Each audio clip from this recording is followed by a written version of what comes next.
You redirected our login page to what?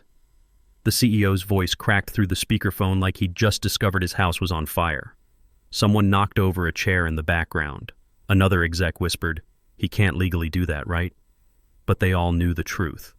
I absolutely could.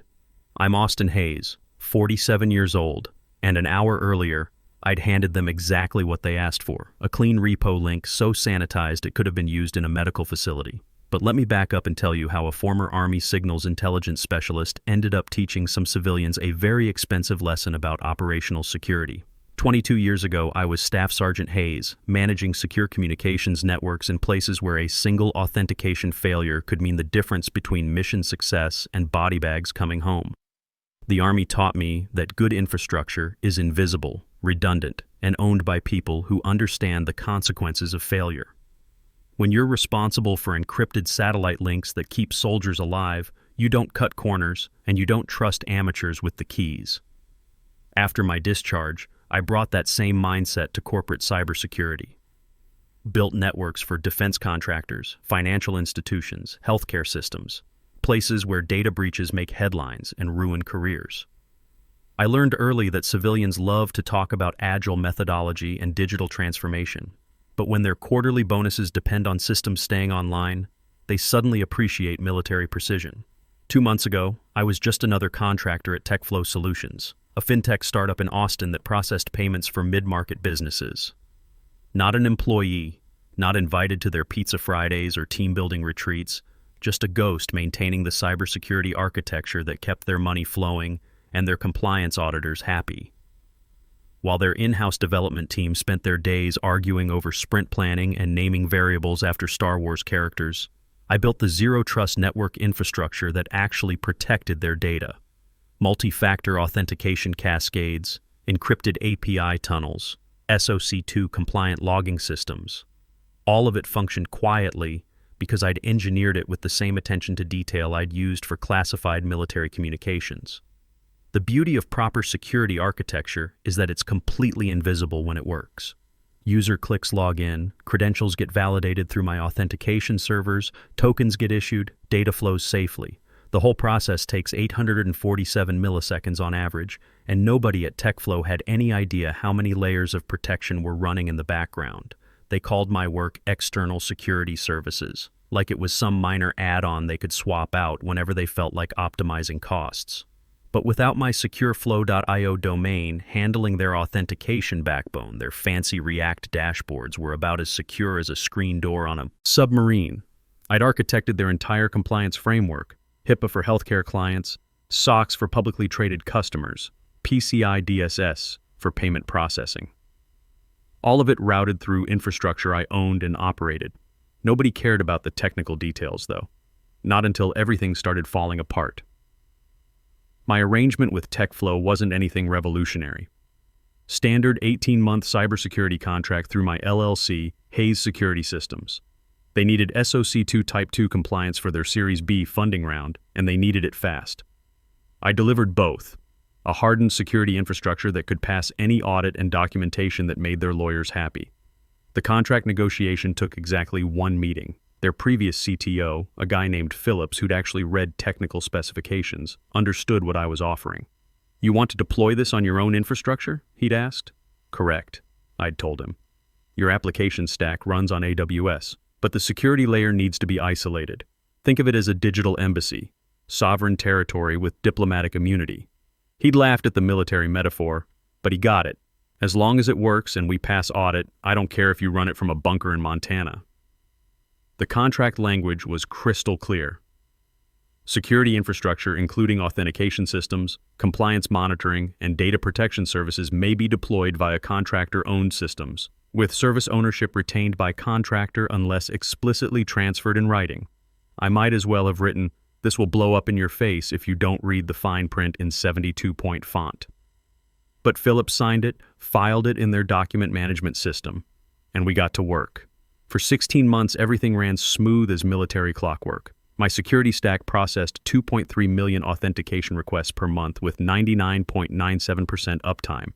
0 data breaches, 0 compliance violations, 0 angry calls from enterprise clients about login failures. I'd built them a digital fortress so secure that even their own engineers couldn't break it when they tried to optimize my code without asking. That lesson cost them 4 hours of downtime and a lot of explaining to customers. After that incident, I became the unofficial owner of all security operations. The guy with root access who nobody questioned because the alternative was explaining to million-dollar enterprise clients why their financial data might not be safe. I kept my head down, did my job, and stayed out of their internal politics. Remote work suited me fine. I could monitor their systems from my home office, respond to alerts faster than their on-site team, and avoid the kind of office drama that seems to follow venture-backed startups, like flies follow garbage trucks. Everything stayed stable until Phillips left for a bigger role at Microsoft, and the founder's niece showed up to modernize operations. Madison Parker, 26 years old with a fresh MBA from Wharton and the strategic vision of a goldfish in a blender. Her LinkedIn profile called her a digital transformation catalyst and a results-driven innovation leader. Her actual job seemed to involve sending passive-aggressive emails about operational expenditure optimization and questioning why they were paying contractors for work that AI could probably automate. First thing Madison did in her new role as Director of Digital Transformation was cancel the company's Figma subscription to save $20,400 annually. Never mind that it broke the design team's workflow for a week. Second thing was eliminating the shared Slack workspace to reduce SaaS redundancy, forcing everyone back to email chains that made collaboration feel like passing notes in detention. Third thing was sending me a spreadsheet with the subject line: contractor expense validation required. No greeting, no context, just an Excel file with 18 months of my invoices highlighted in yellow and a note at the bottom. Please justify these charges and provide cost reduction alternatives. I stared at that email for a full minute before responding. In the military, we had a saying, never interrupt your enemy when they're making a mistake. Madison was about to make a very expensive mistake, and I wasn't going to stop her. My response was professional and brief. All charges align with contracted rates and deliverables. Security infrastructure costs are non-negotiable for compliance requirements. Happy to schedule a technical review if needed. Her reply came back in 20 minutes. We'll be conducting a comprehensive audit of all external dependencies. Please prepare documentation showing how your services could be transitioned to internal teams. That's when I knew she had no idea what she was asking for. Transitioning my security architecture to their internal team would be like asking a community college drama club to perform brain surgery. Technically possible, but the patient probably wouldn't survive. I started keeping detailed logs of every interaction, every request, every poorly thought-out cost-cutting initiative. Military habit, document everything because accountability matters when things go sideways. The writing was really on the wall when I got the calendar invite. Operational review, HR Madison, 1:30 p.m. Friday, no agenda, no context, just the kind of meeting request that makes seasoned professionals update their LinkedIn profiles. I showed up 5 minutes early because punctuality is a sign of respect, and I still respected the process even if I didn't respect the people running it. Madison was already there with 2 HR representatives I barely recognized, Rachel from onboarding and some new guy who looked like he'd graduated from the University of nodding aggressively. The conference room felt like a tribunal. Madison had her laptop open with what looked like a PowerPoint presentation titled Operational Efficiency Initiative Phase 2. I sat down across from them with nothing but a notepad and the quiet confidence that comes from knowing you hold all the cards. Madison didn't bother with small talk, just clicked her pen twice and launched straight into what she clearly thought was a power move. Austin, she began, using the tone consultants practice in mirrors, we've completed a comprehensive cost-benefit analysis of all external vendor relationships, and your engagement presents several optimization opportunities. Optimization how? I asked, keeping my voice level while mentally translating corporate speak into English.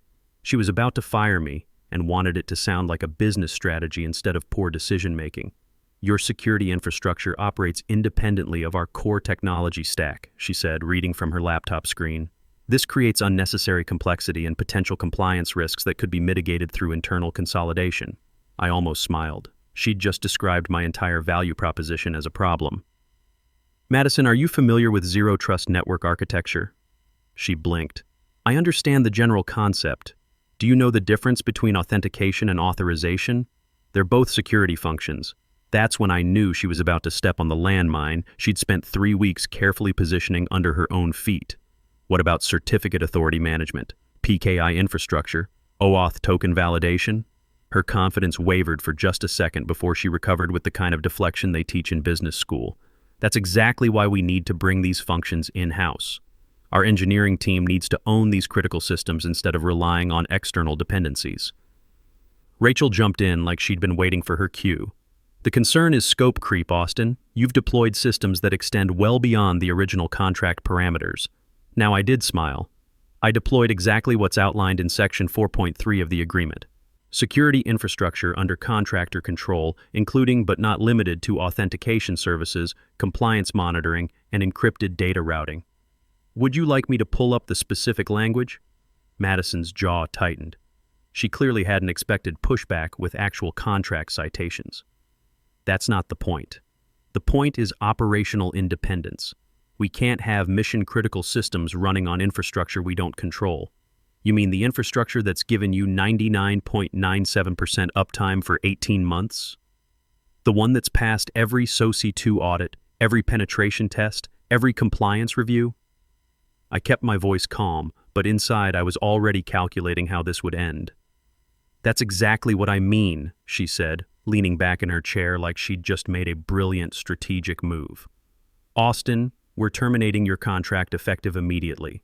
We need you to transfer all external security credentials and provide complete documentation for internal transition by end of business today. There it was, the moment 18 months of careful preparation had been building toward. I paused, not because I was uncertain, but because I wanted to give her one last chance to understand what she'd just done. Madison, did anyone walk you through what those systems actually do?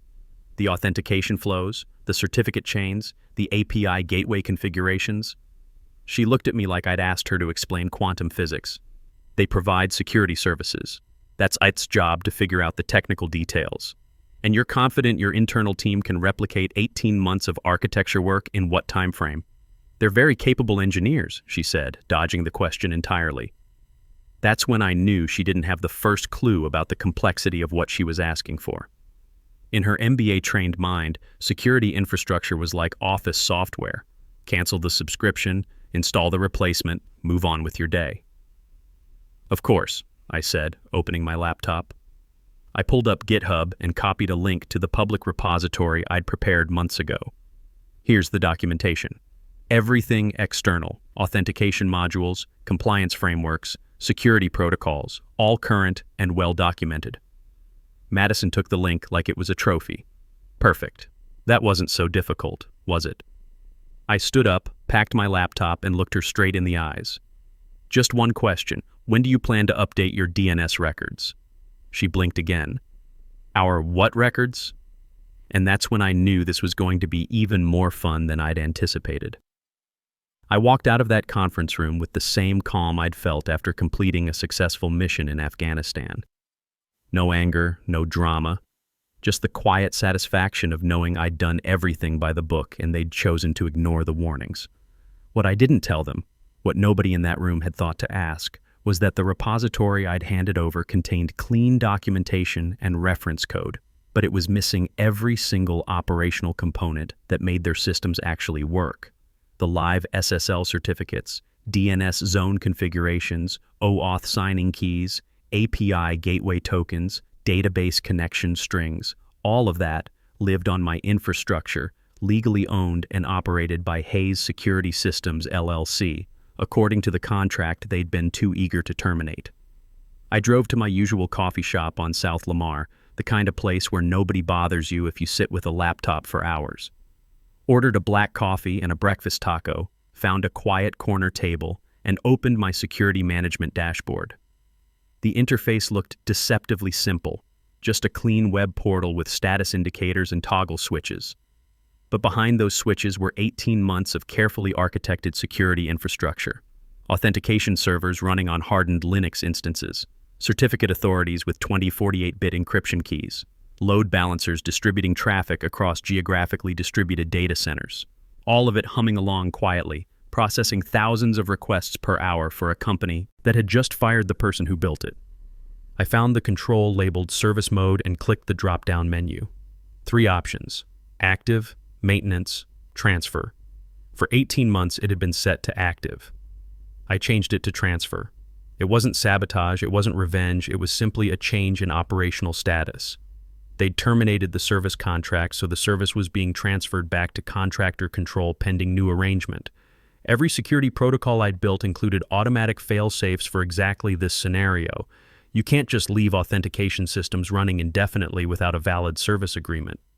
The change took effect immediately, but the visible impact would be gradual, like a slow-motion avalanche that starts with a few pebbles rolling downhill. I sipped my coffee and checked my phone. 11:47 a.m. Right about now, their systems would be starting to feel the effects as authentication tokens began expiring without renewal. The first sign of trouble appeared in their internal Slack at 11:52 a.m.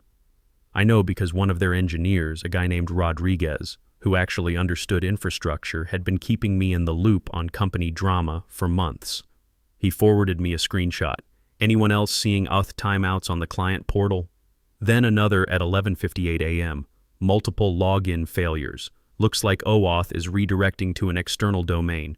By 12:15 p.m., it wasn't isolated incidents anymore. It was systemic failure. Every single enterprise client was getting locked out of their accounts.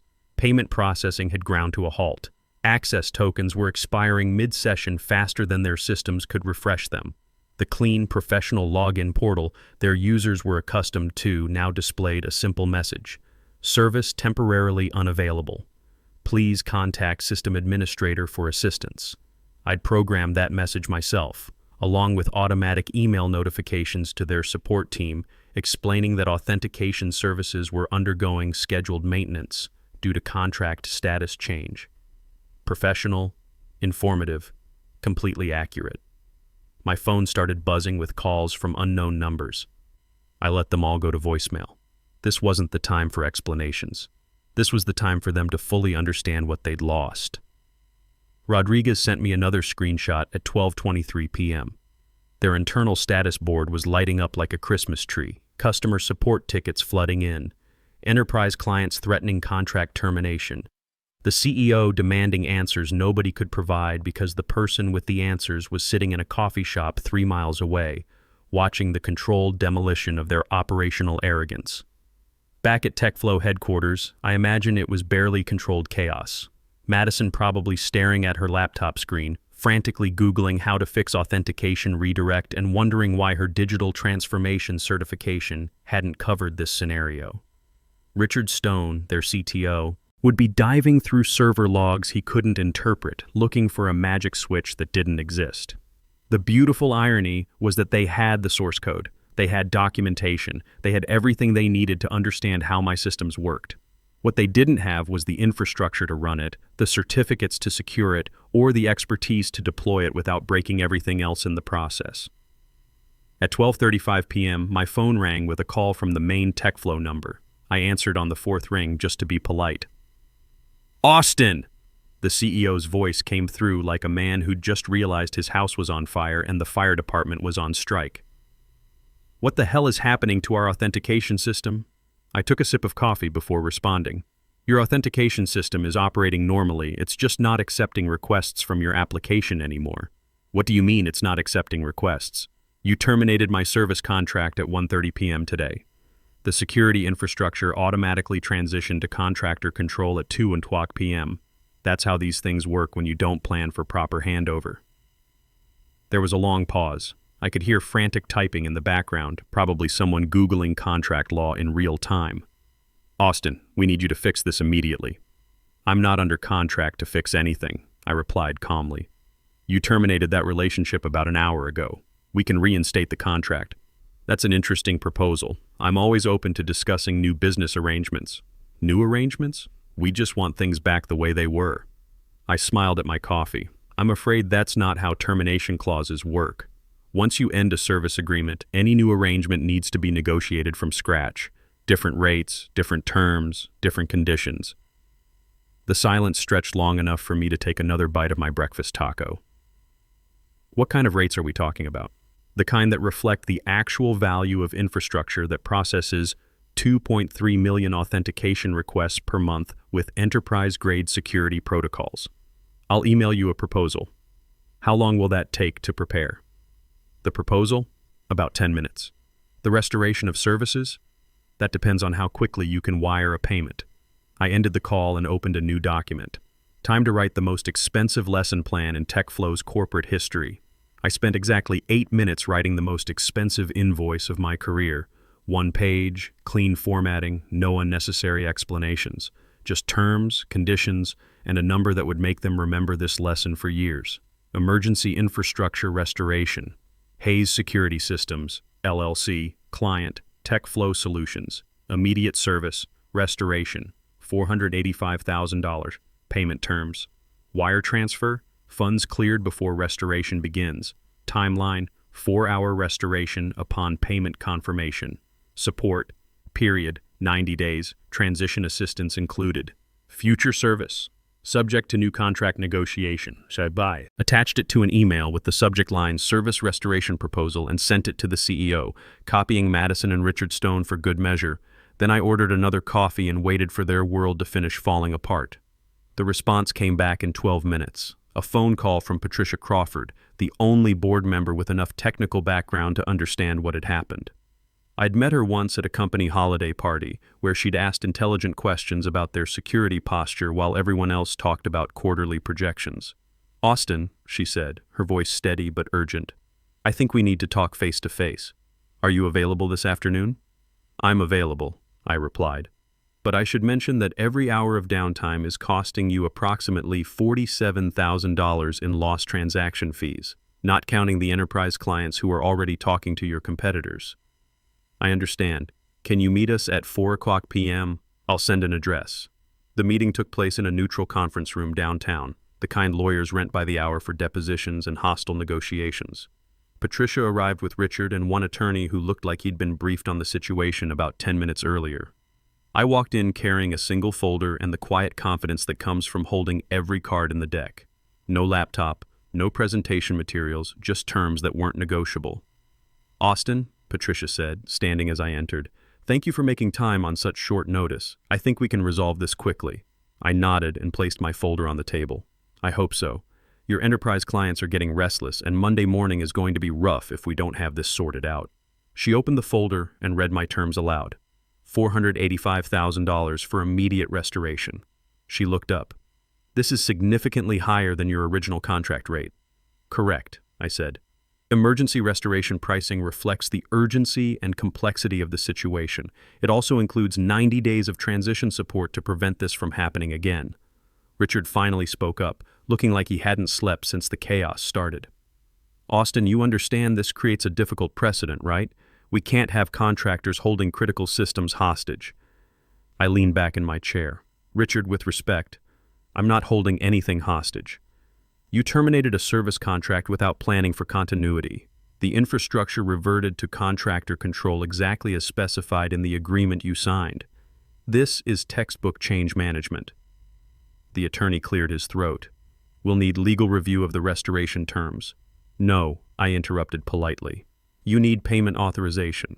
Legal already reviewed this 18 months ago when you signed the original contract. The ownership language is ironclad, and every action I've taken is explicitly covered under the service termination clause." Patricia studied the terms for another minute. "What happens after the 90-day transition?" "Period? That depends on whether you want to build internal capability or negotiate a new long-term contract. Either way, you'll have functioning systems and proper documentation to make an informed decision. And if we decline your terms," I stood up, "then you spend the next 6 months rebuilding what I created, losing enterprise clients every day while your competitors welcome them with functional security infrastructure." "Your call." She exchanged a look with Richard, who was calculating the cost of downtime against the cost of my terms. The math wasn't even close. "We'll wire the payment," Patricia said. "How quickly can you restore operations?" 4 hours after the transfer clears. And that was it. No dramatic speeches, no lengthy negotiations, just professionals acknowledging that expertise has value and shortcuts have consequences. At 6:47 p.m., my phone buzzed with a bank notification. $485,000 deposited to Hayes Security Systems LLC. I opened my laptop in the same coffee shop where this had all started and logged into the infrastructure management console. The restoration process was methodical, almost meditative. DNS records updated to restore proper routing. Certificate authorities reactivated for secure connections. Authentication servers brought back online with full token validation. OAuth flows restored to handle enterprise single sign-on requirements. One by one, the digital locks opened and the lights came back on. Login portals loaded correctly. Payment processing resumed normal operation. Compliance monitoring systems picked up where they'd left off without missing a beat. By 8:30 p.m., TechFlow Solutions was fully operational again. Their status board showed green across all services. Customer support tickets stopped flooding in. Enterprise clients could access their dashboards without issues. I sent Richard a simple message. All systems restored. Documentation package arrives tomorrow morning. Transition support begins Monday at 9 a.m. His reply was immediate. Thank you. This won't happen again. I believed him. Not because people suddenly develop wisdom, but because $485,000 is the kind of tuition that makes lessons permanent. The next morning, I woke up to 15 new messages. Job offers from companies that understood the value of real cybersecurity expertise. Consulting opportunities with organizations that treated infrastructure as an investment rather than an expense. One particularly interesting message came from my former commanding officer now running cybersecurity for a federal agency. Heard you just conducted a masterclass in operational security. Interested in protecting something that actually matters? But the most satisfying message came from Rodriguez. Boss, you're a legend. Madison got reassigned to special projects this morning. They're hiring a real CTO who actually understands infrastructure. Also, half the engineering team wants to know if you're hiring. I was. Because here's what business school doesn't teach you. Security isn't a feature you install or a service you can casually replace. It's architecture built by people who understand what happens when the walls fail. And if you're going to fire the architect, you better make damn sure you know where all the blueprints are hidden. I didn't burn any bridges that day. I just reminded them who built the road and who controlled the toll booth. Sometimes that's the only way people learn to read the fine print.